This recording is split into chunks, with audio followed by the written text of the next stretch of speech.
अस्सलाम वालेकुम रहमतुल्लाहि वबरकातुहू। दोस्तों, अपनी स्क्रीन पर आपको एक तस्वीर नज़र आ रही होगी। इस तस्वीर को देखिए।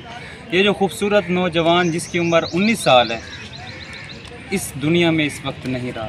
याद रखिए, इस लड़के का ताल्लुक़ पाकिस्तान से बेसिकली है, लेकिन ये एक ओवरसीज़ पाकिस्तानी है। यूनान के अंदर ये रह रहा है। और याद रखिए, वहाँ पर इस वक्त जो बदनामी हुई है हमारे मुल्क की और हमारी कौम की, कि वो इस वक्त एक इबरतनाक है। उसकी वजह पता क्या है? उसकी वजह यह है कि वहाँ पर 25 लोग पाकिस्तानी जो इस वक्त अरेस्टेड हैं। क्यों हैं? उसकी वजह आप देखिए कि दो कौमें थी बड़ी, एक गुज्जर थी और दूसरी बट थी। तो क्या हुआ? उन लोगों में ये हुआ कि उनके दरमियान आपस में लड़ाई हुई। लड़ाई किस बुनियाद पे हुई? बहुत सारी वजूहात हैं। वहाँ की पुलिस और इन्वेस्टिगेशन डिपार्टमेंट के मुताबिक ये कहना है कि जी मंशियात या इस तरह के डीलिंग के अंदर उनके जो है ताल्लुक़ हो सकता है, बट ये बात हकीकत नहीं है। वजह पता क्या है? एक्चुअल वजह क्या है? ये जो हमारे मुल्क के बाशिंदे हैं, जब ये बाहर के मुल्क जाते हैं तो इनके दरमियान जो एक चीज़ जो कॉमन है वो है हसद।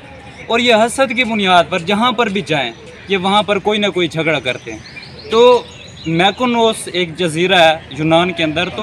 तो बात का मकसद ये है कि वहाँ पर अगर ये लड़ाई कर रहे हैं और बाहर के मुल्क में, आप खुद सोचें हमारा वहाँ इंप्रेशन क्या बनेगा। हम पाकिस्तानी हैं, तो आप बताएं। अब बाहर के मुल्क का एक मिसाल है चाइना के 10 लड़के आए यहाँ पर हैं, एक रात रहें, दूसरे दिन लड़ें और पता लगे जी एक बंदे को कत्ल कर दे।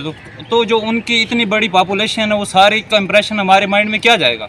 आप सोचें कि अब हमारा इंप्रेशन क्या आ जाएगा। 24 करोड़ की आबादी है। 24 करोड़ की आबादी, पूरी की पूरी आबादी उनकी नज़रों में चोर, डाकू और स्मगलर और पता नहीं क्या क्या बन चुके हैं। तो बात का मकसद ये है कि आप जो है अगर ख़ुद को कम से कम मोहब्बत, बाहमी मोहब्बत के साथ नहीं रह सकते तो हसद में भी ना रहें।